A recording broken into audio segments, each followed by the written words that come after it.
آج جب وزیر اعلیٰ خیبر پختونخوا سہیل آفریدی سے یہ سوال کیا گیا کہ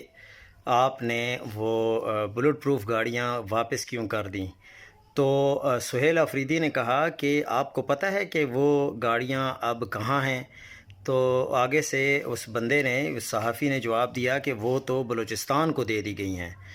تو سہیل آفریدی نے کہا کہ بلوچستان کو کیوں دی ہیں؟ بلوچستان کے بارے میں تو محسن نقوی صاحب فرمایا کرتے تھے کہ یہ تو ایک ایس ایچ او کی مار ہیں،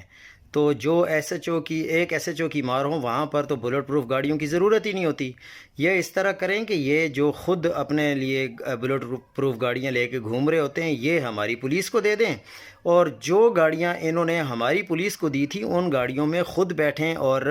پاکستان میں ادھر ادھر سفر کیا کریں، اور بارڈر ایریا میں بھی انہی گاڑیوں میں بیٹھ کے ذرا جائیں تاکہ ان کو پتہ چل جائے کہ یہ گاڑیاں ناکارہ ہیں، نئی ہیں یا پرانی اور بوسیدہ ہیں۔